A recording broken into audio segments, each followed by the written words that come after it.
Hey guys, so today on my stream, I decided to do something a little bit different and spent almost the entire stream just talking about sort of like game design and how we should be thinking about, Runeterra's position in it.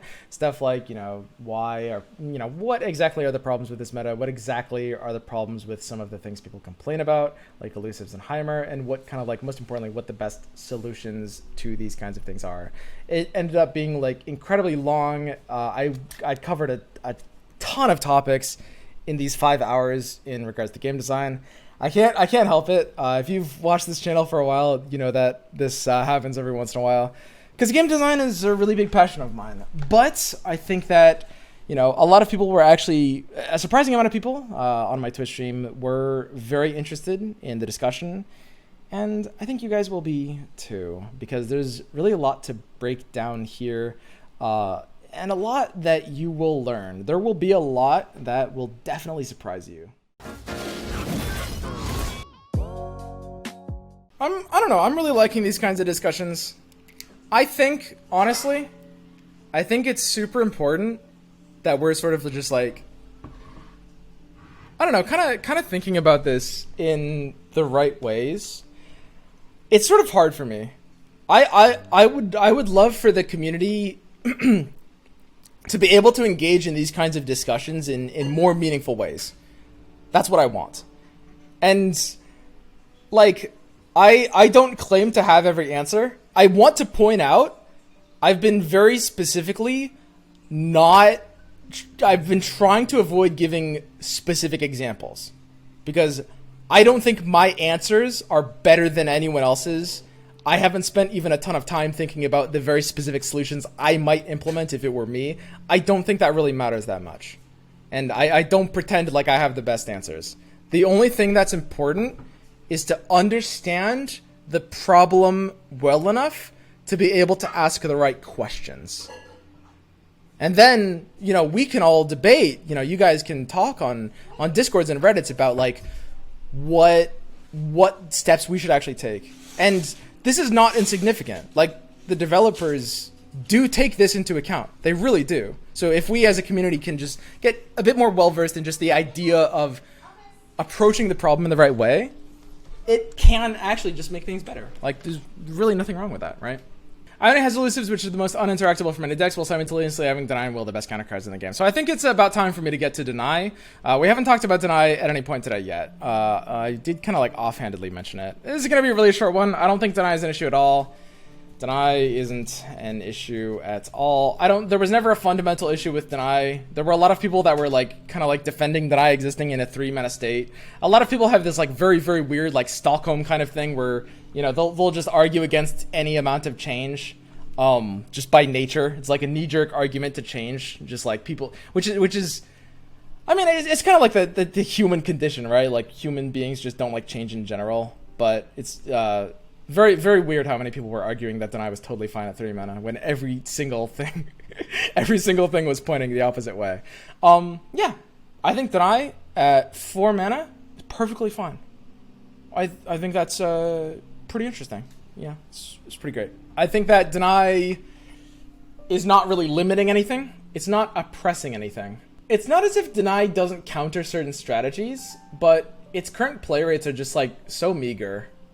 And not even just at a high level, right? It's like, at the end of the day, most decks are running 1 Deny, Heimerdinger is running 2, Karma Ezreal, some versions are running 0. Deny is like kind of a 1 per deck card. What I will say is that psychology matters. It's not just about win rate, it's not just about balance. In fact, again, that's my thesis point in this entire talk. Balance out the window. Psychology matters more than balance. It's not just psychology matters more than balance, it's psychology matters, balance doesn't. That's what it is, okay? However, I think that Deny is a concept that does need to exist to some degree. I think that it, I mean, there's always going to be moments where it does feel a little bit bad, but I think for the most part, people are actually entirely misattributing this. I don't actually think anyone's really that frustrated by Deny. Now, I mentioned at the very, very start of this, and I'll mention it again, player developer is like patient doctor. Patient comes in, they complain about a problem. The problem is my shoulder hurts. The doctor is the one, so the player is the one who identifies the problem, and the designer is the one who fixes it or prescribes, diagnoses, whatever. Here's the problem with that, which is that not all issues are identified correctly. I think that most of the frustration with Deny is honestly just sort of a spillover frustration with Ionia in general and Deny in the past. I think that Deny, like, yeah, every once in a while you'll play a big thing and it'll get denied. But for the most part, it's like it has a really minor presence. It often isn't happening. And if Ionia, if Will of Ionia, Heimerdinger, or Elusives get nerfed in kind of any way, then Deny's play rate will go down to the point where even if I'm wrong about this, it won't be an issue at that point. And this is where we get back to our other thesis statement. Wait, no, this is actually the same statement, which is, again, I misspelled that 3 times. The dose makes the poison. Okay? So, quantity and frequency is everything. Now, I had a long talk with Mogwai. We actually talked about this on the Progress Day podcast. It was like 30-minute discussion about why I don't think that NAB should be reworked and, if anything, simply rebalanced.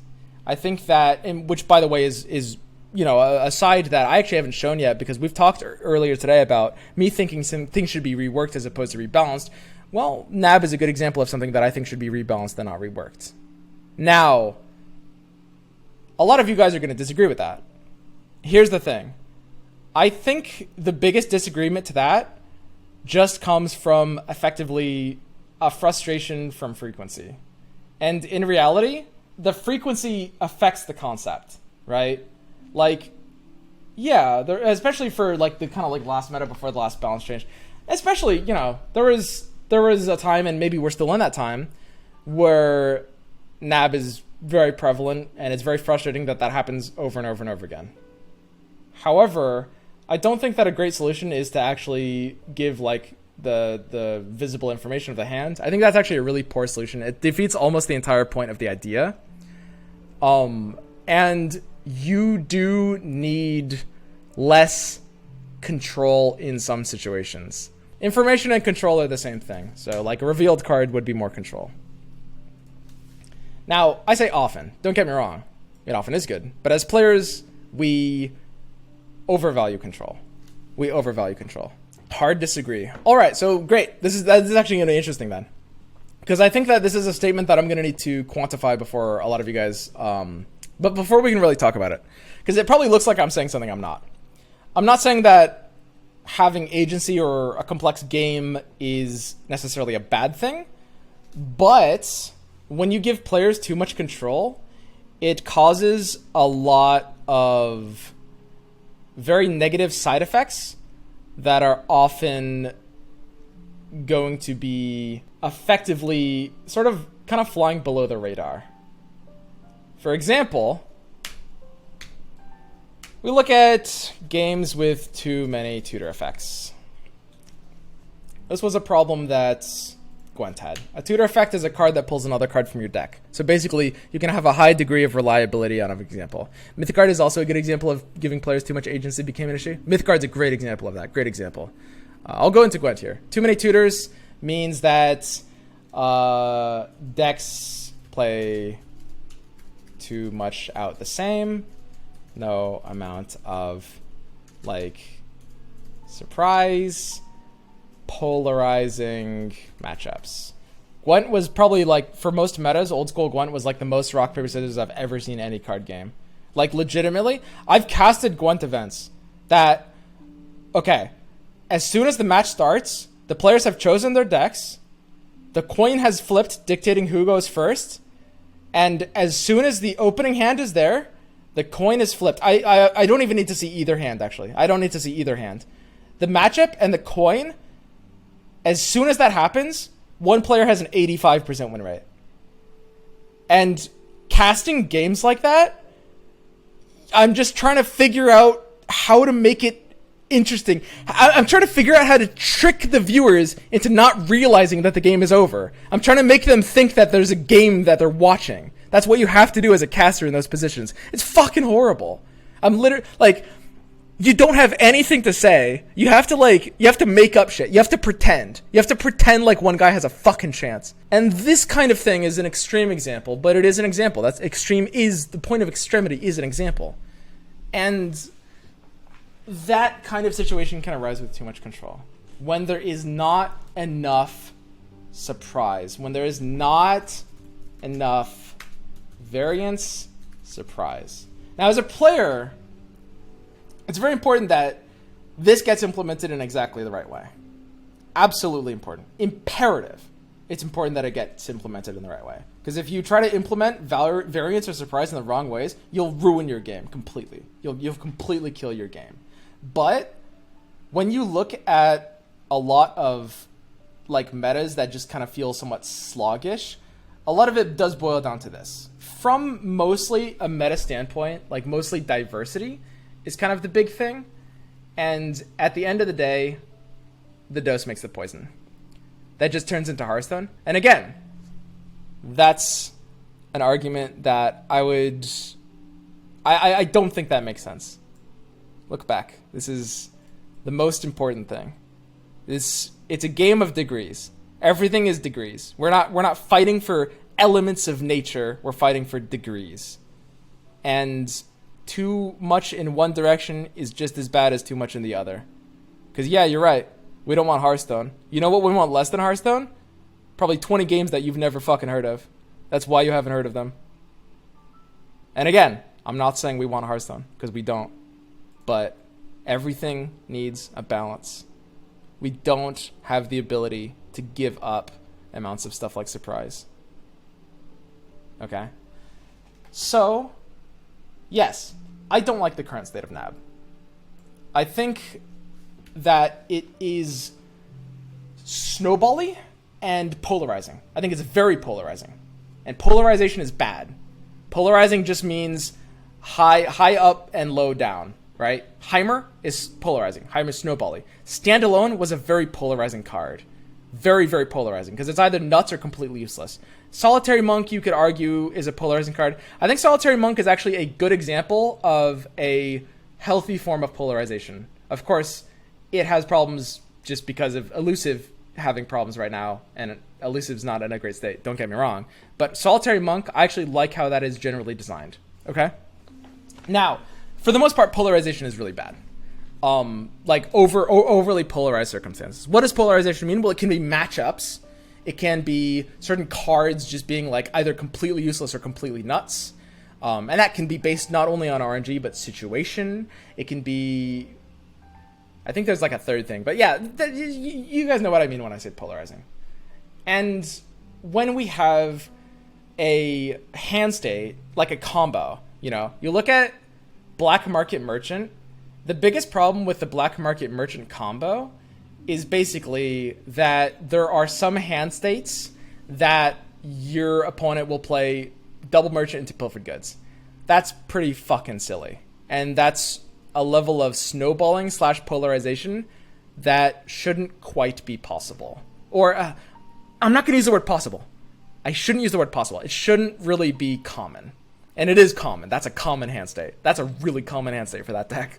Like, it's kind of crazy. It's kind of crazy. So how do we fix Black Market Merchant and NAB? How do we make it less polarizing? Well, the problem with those cards is in their interaction and dependency on each other. Mostly, Merchant is fine on its own, but Pilfered Goods is a bit more dependent on Merchant. So there's a couple of suggestions. The simplest thing is to make the cards sort of less good on their own. The suggestion that I gave on the podcast was make Merchant's discount happen on the first draw per turn. So Merchant reads, this is, I guess I should say, my suggestion. Merchant reads the first time you nab a card each turn. The first time you nab a card each turn, it gets discounted by 1 mana.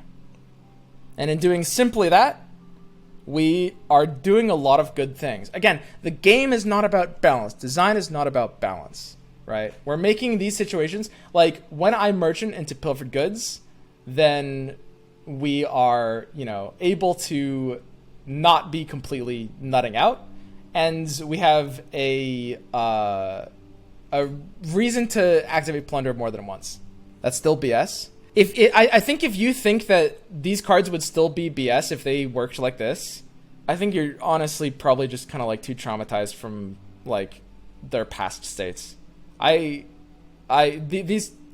would be like this would very significantly lower the upside of this. And by the way, like I said, I'm not making these videos. You shouldn't focus on my suggestions. I didn't put a crazy amount of thought into this. There could be some downsides to this for sure. They might be too weak. Don't get me wrong. I don't know if, you know, I mean, maybe some other change would have to be made to keep them in line. Who knows, right?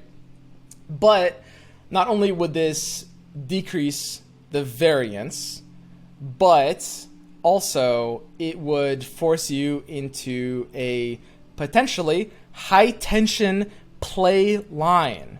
Now, tension is incredibly important. Tension is the entire reason we play these games. So you look at a change like this, suddenly the fact that merchant is killable actually matters, which it honestly usually doesn't, because you just play merchant and then they kill it, but then you play the goods and then it's like teehee, right? That doesn't do it. They're playing the goods on the same turn. Of course killing the merchant doesn't matter. So A, you're making the merchant death matter. B, you're incentivizing an additional plunder, right? You need an extra plunder. Okay, here we go. It solves none of the problems. You still have to play around 4 factions that play around maybe mana cost reduction, insane draw value, and deck disruption. I don't identify those as problems. I don't at all. There will be suckouts, right? Like that will happen. And again, the flaw doesn't arise from the concept of the suckout. It arises from the frequency, I would say. Most frustration of NAB comes from how the mechanic works, not how strong it is. I would say this view becomes prevalent the better the player is. If reducing frustration is the goal, I don't understand why reworking the mechanic is not the solution, despite what you've said. Yeah, no. Of course frustration is the problem. Frustration emerges as a function of like 4 different things. Frequency, the polarization of circumstances, the mechanic itself. There's maybe a 4th thing that I can't think of. Maybe 3 different things. Like, it is true that NAB is frustrating, and it is true that that is indicative of a problem, and that problem needs a solution. I don't disagree with any of those things. But I think that I don't think that these are concepts that can really be deleted. At the end of the day, the idea of deleting concepts never really works, because when you reduce these sort of like variant situations, you end up with a game that everyone thinks they want, but nobody actually wants. Now, I think that these cards are very frustrating, and I think they need to be less frustrating. But if they aren't coming down for high value, you are going to be able to beat them in a lot of cases, and they are going to be run a lot less. And it's not...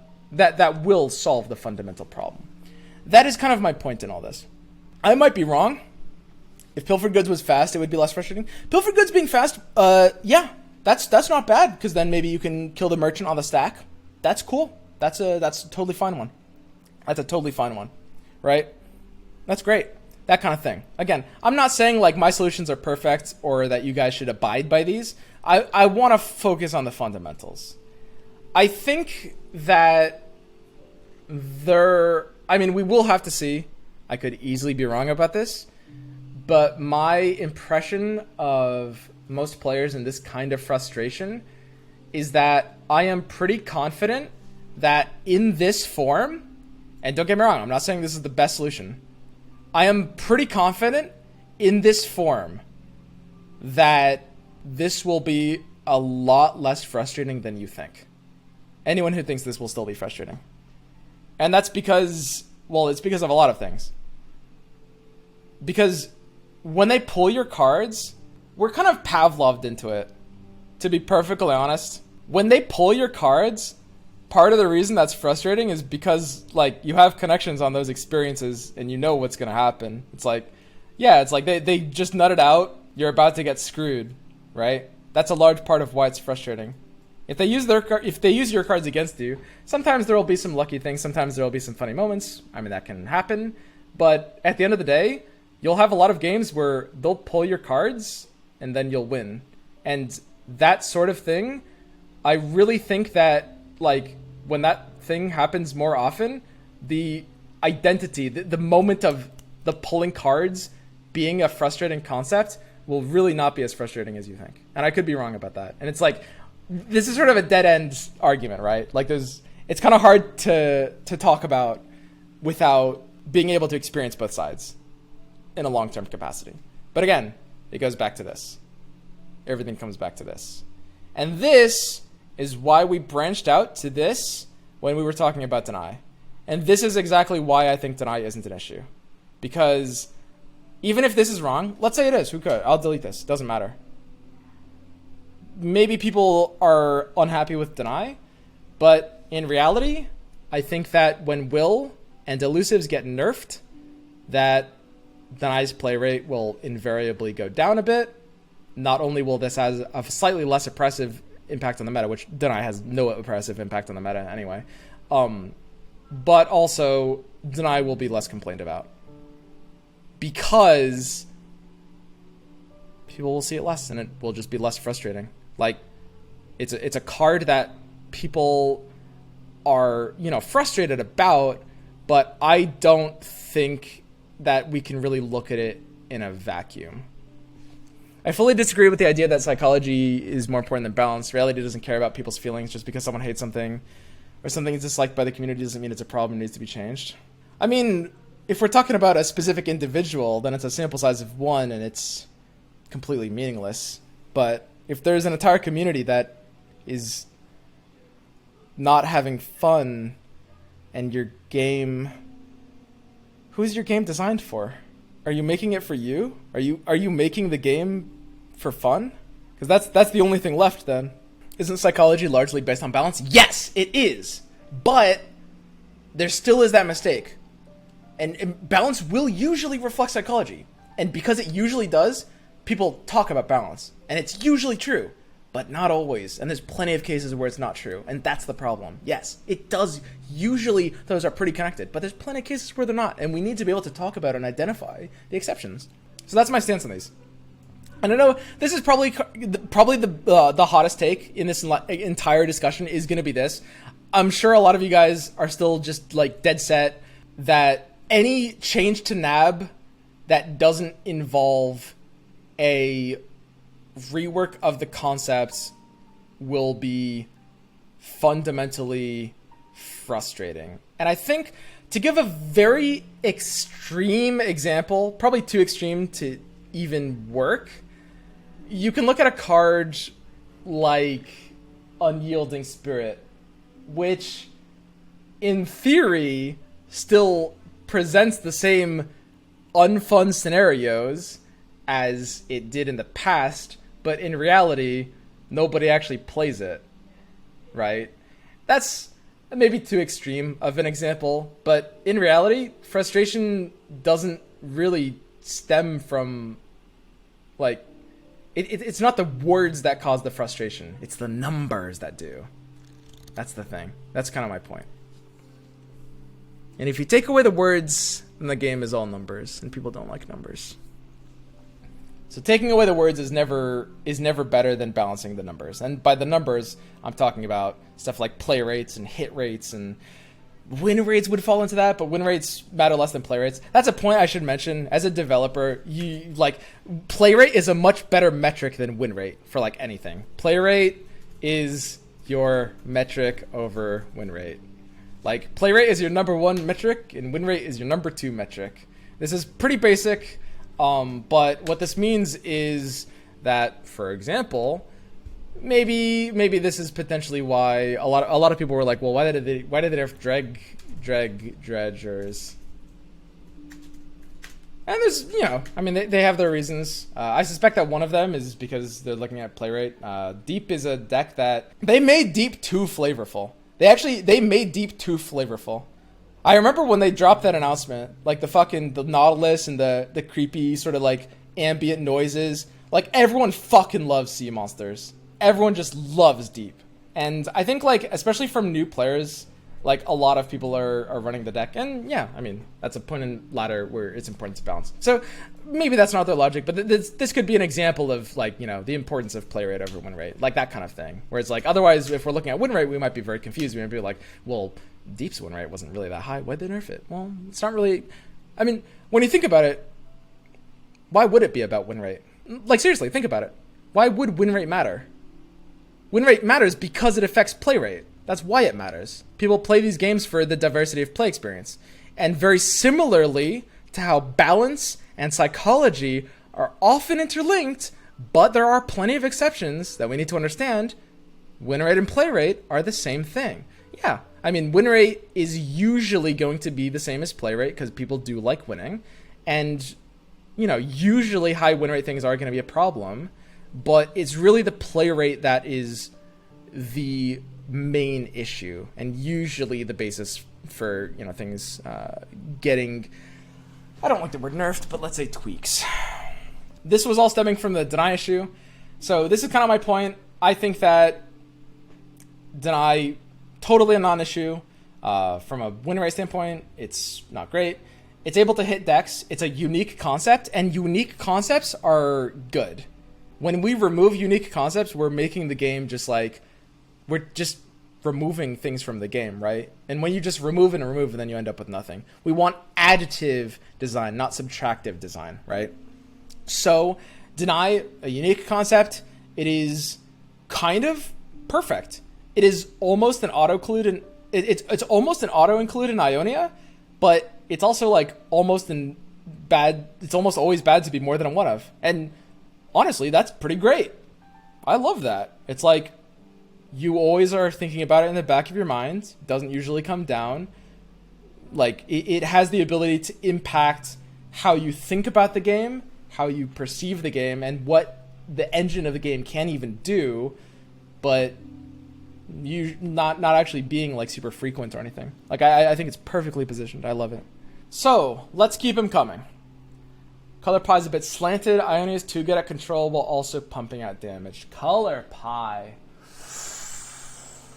Oh, there's a lot to talk about here, guys. There's a lot to talk about with Color Pie. I will say, okay, so Color Pie is important. I'll talk about it now. Color Pie is something I haven't really thought about a ton. It's something I haven't made up my mind on. This, in terms of like my expertise on the subject, is going to be a low point for the talk. I actually sort of wanted to avoid talking about Color Pie for that reason, but I don't honestly know the best way to take Color Pie. So what is Color Pie? So Color Pie refers to, it's in design, you know, basically how much identity, mechanical uniqueness per region. So for example, we've got 7 colors in the game right now, you know, and we could see this applying, I mean, it's not just colors, it's like classes in Hearthstone, and this goes beyond card games too, although we use this term to refer to card games. So identity and mechanical uniqueness per region. So we have got 7 regions, and they all have different kind of identities. Like SI has healing, you know, Ionia kind of has elusives.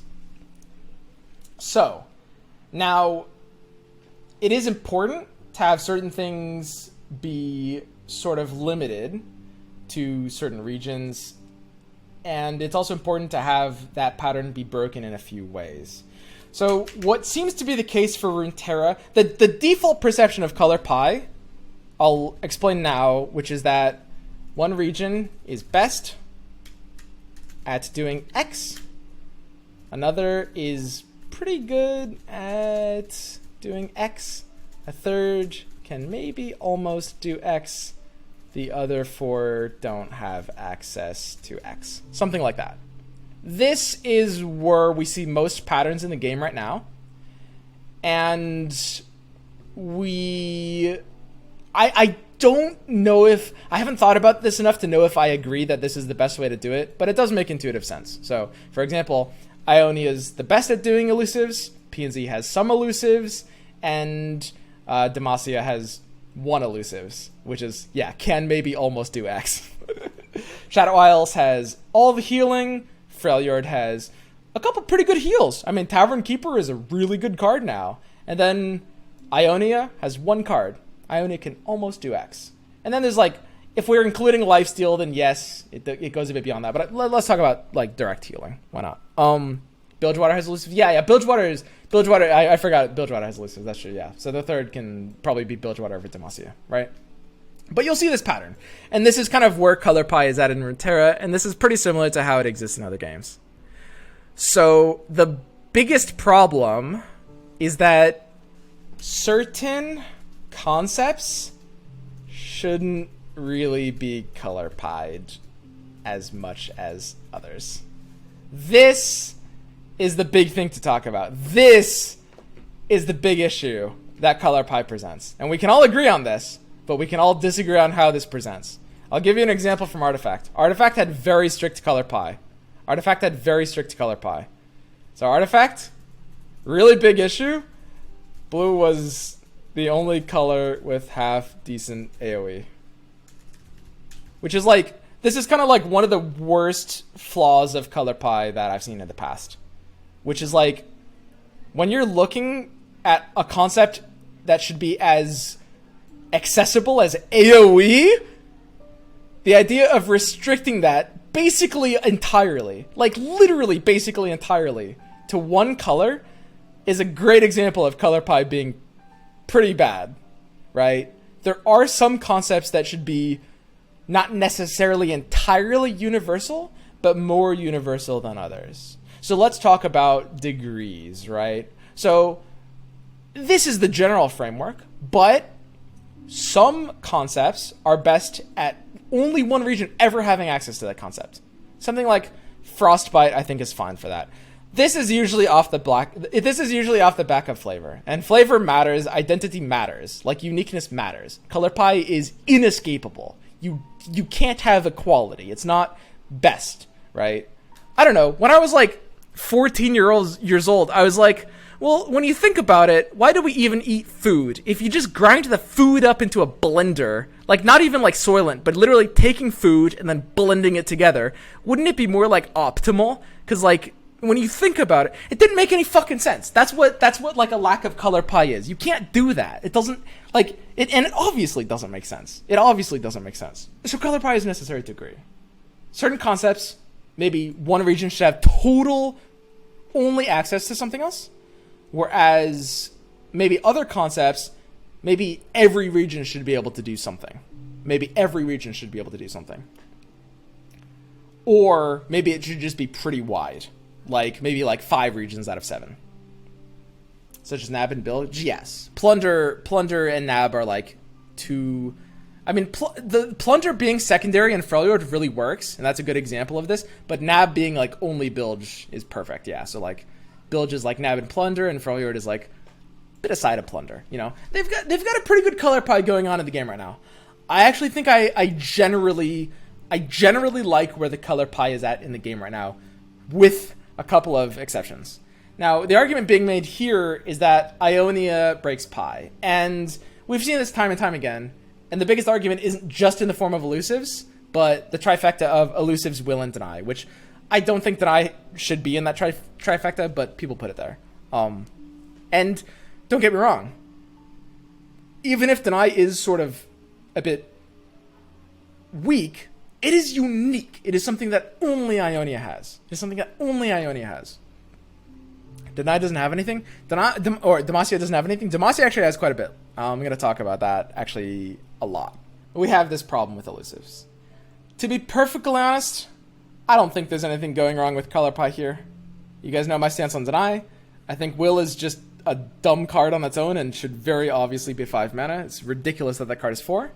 And I think that elusives sort of have their own issue, I guess, reasonably speaking. The idea of like, I mean, saying that it's a Color Pie issue is implying that the solution is to give everyone elusives, which I think is a pretty terrible solution. I think that's actually like the worst solution I could imagine, actually. Yeah, don't do that. Luckily the devs aren't going to do that.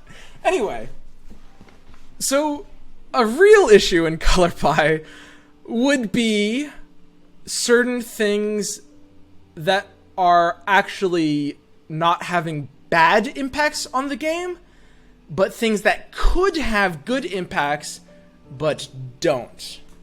And I think at this current point in time, and I'm very open, like, it's a discussion. I've changed a couple of things, and especially as there's more back and forth. I don't pretend to have all the answers. I really don't. But I think that right now, a higher degree of the challenger keyword would lead to a healthier metagame. And I think that it is somewhat unhealthy that Demacia has so much of it. Now, why is this? And don't get me wrong, I'm not under the illusion that challenger would instantly nerf elusives or Heimer or whatever. It's not like challenger would necessarily keep those in check in a major way, right? But what we've seen in the past is that there are a lot of metas that are dictated by who has challenger. There were about 4 metas back-to-back where Demacia was tier 1, and there were a lot of reasons for that, don't get me wrong. Demacia was the mid-range deck. Demacia wasn't better than other mid-range decks. Demacia assimilated mid-range decks. Because every player that was playing a deck like that was just playing a worse version of Demacia. Right? A worse version of Demacia. And the reason for this is, there's a few factors for sure. But I think that challenger is a great keyword. I think that challenger is incredibly fundamental to the idea of the game. In the blocker's advantage kind of system. And I think it can lead to not only more balanced metas, but more diversely balanced metas while keeping a lot of playlines flexible and with a high amount of tension. Why is challenger fundamental? Because right now, I think one of the bigger problems with the game is that combat and board ownership is sort of completely meaningless. And most finishers in the game completely lack tension because of this. Every finisher is really fucking anticlimactic right now. And again, it's so easy for all of us to say it's a black meta, and there's more than one reason for that, but it's kind of hard to distill it into very specific sources. And the lack of tension for finishers is really, I think, it might be the number one source. It might actually be. And again, that's another thing I don't hear people talk about. There's no tension. There's no, are they going to have a trick? How do I have to block? It's just he's got the Heimer on 6. There's the go fish moment. Sometimes you might go fish him to twin disciplines, and then it's just the last 2 turns close out with him just killing you, right? That's not really tension. Not really. And even if Heimer dies, it's not usually he just spat out 3 elusives, so you're still losing anyway. It's not real tension. The Heimer dies and you still lose the game because he summoned 3 elusives. That's all that matters, right? A big issue with this is, elusives and spell-based finishers. We see this in Burn, but also just kind of in the past, right? And I think a really big flaw with unit combat, well, there's a lot of flaws with unit combat that keeps it from being as competitive as I want it to, but I think having a wider access to challenger, more than it just being kind of sort of the Demacia thing, I think would lead to a lot more diversity. I think the biggest reason why every other mid-range deck became Demacia, there's a lot of reasons. I think the biggest one is Demacia has challenger. It's it's so hard to play mid-range versus mid-range when the opponent has challenger and you don't. So at the end of the day, everything literally just has to end up being, I guess I'm playing Demacia if I want to play mid-range, which is terrible. You don't want that. Because you're taking what could in theory be the most balanced and diverse metagame, a mid-range metagame, and you're saying, all hail Demacia, which you're taking what could be the best metagame and making it arguably the worst. Arguably the worst, right? So I think that personally, challenger is overpied right now. And along these lines, when we're talking about color pie, I think that when we're talking about color pie, we really should be looking for things that are over-pied and not under-pied.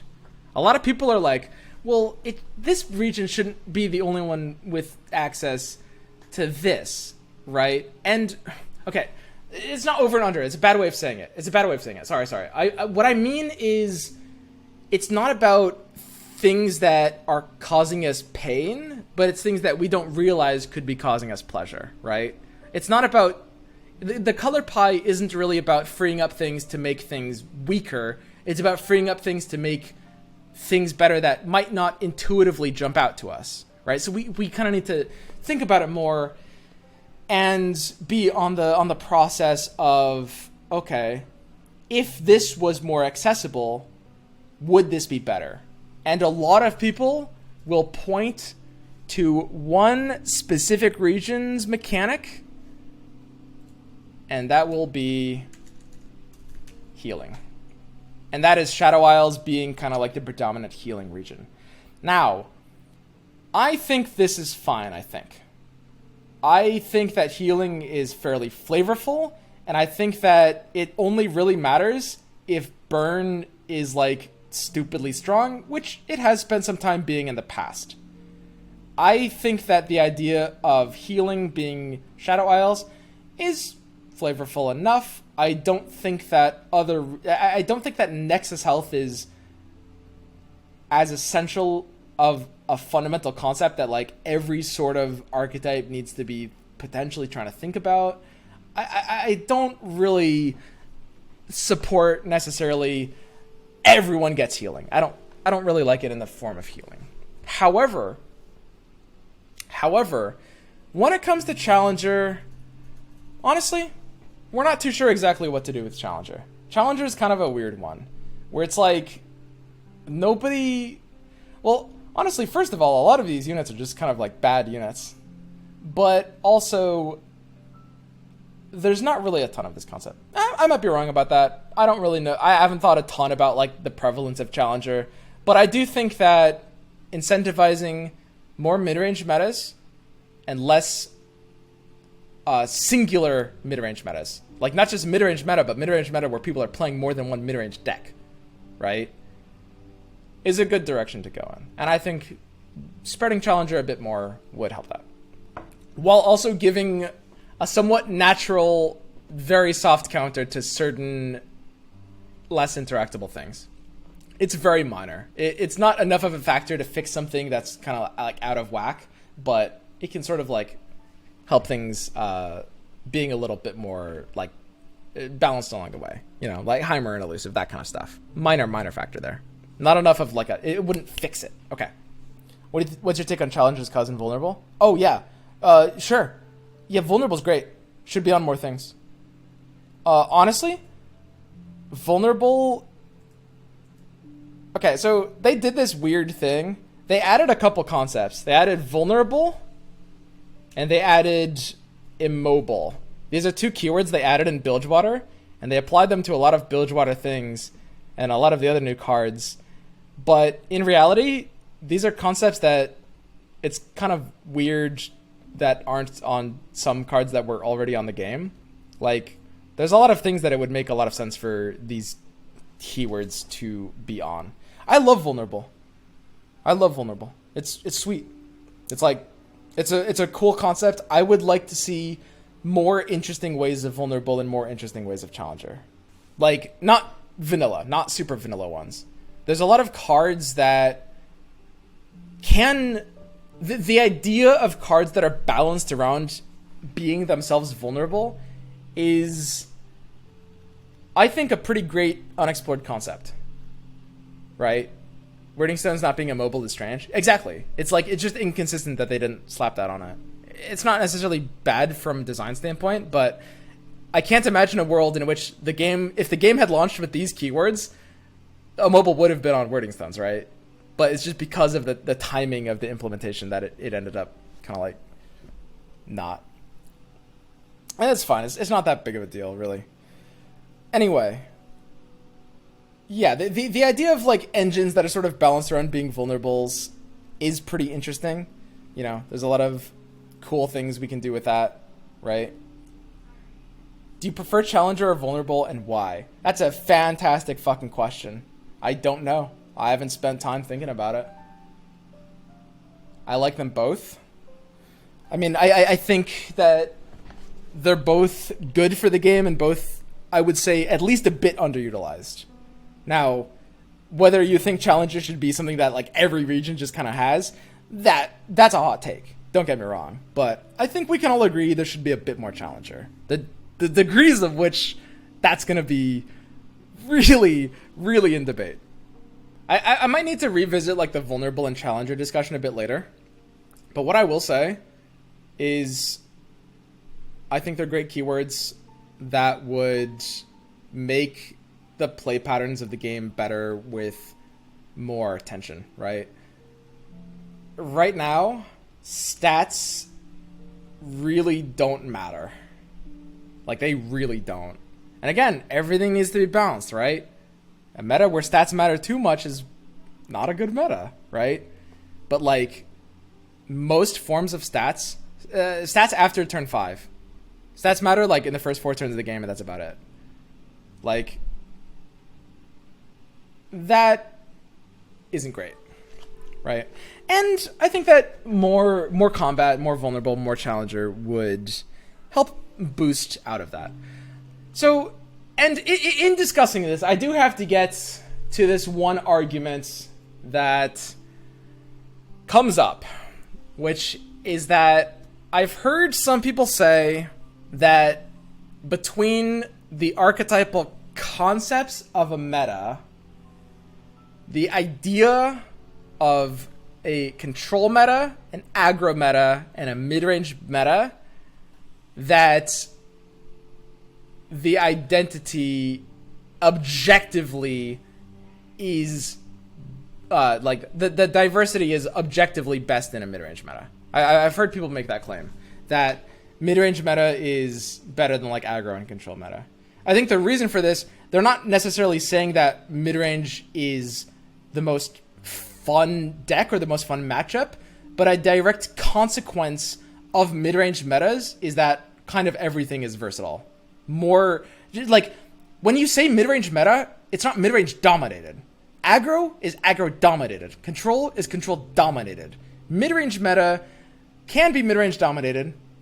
It can be, but it is more open to the ideas of being more diverse, like less limiting and more balanced. And I will say, I think I'm in that camp.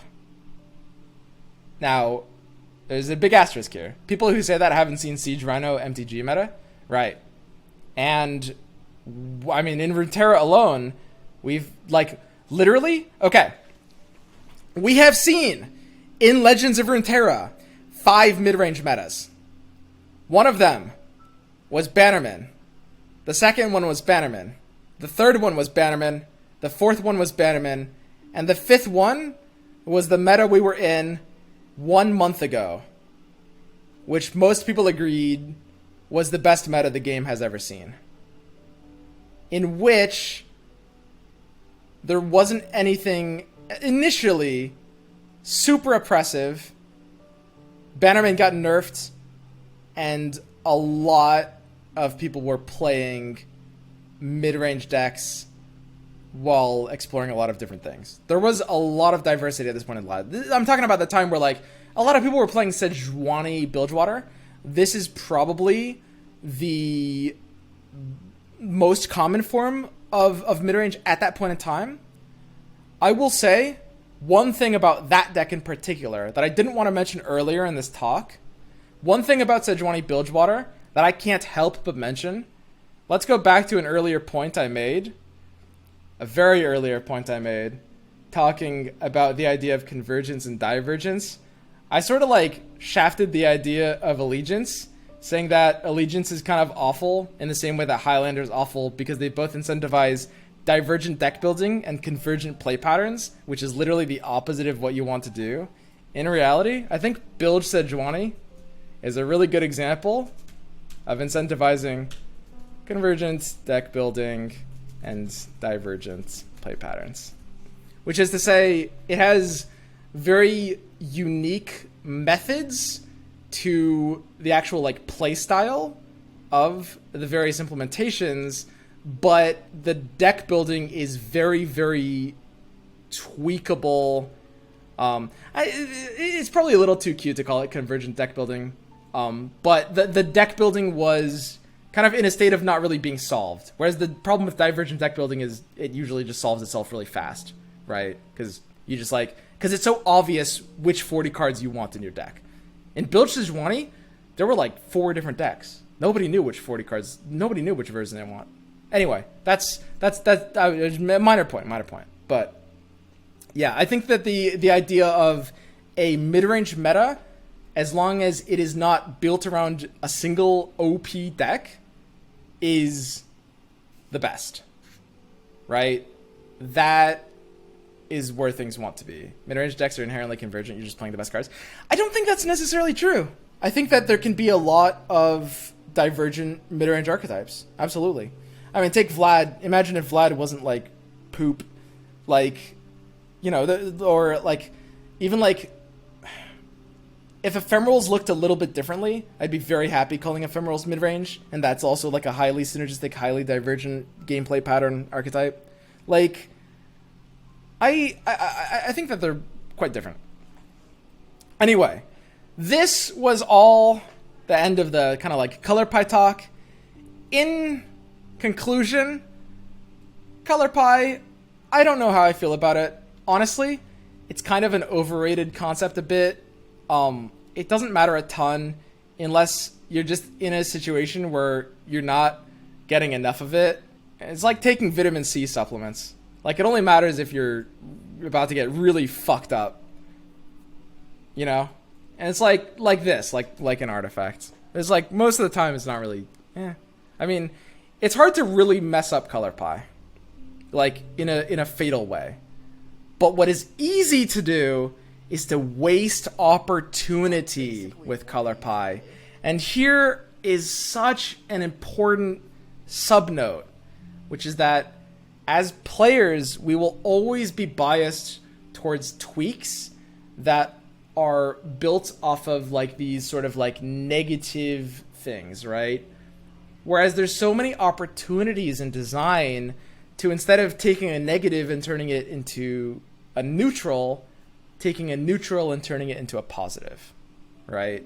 And that's where I'm talking about the real way I see color pie here is it should be something where we should think, oh, what if things had more challenge? Or what if things had more controller denial? We talked about Shadow Isles and Ionia being kind of the only things that really properly have, you know, control denial, like fast speed options that felt impactful. What if other colors had this, you know? So with color pie, it's really not about what's killing your game, but it's about what you're missing out on.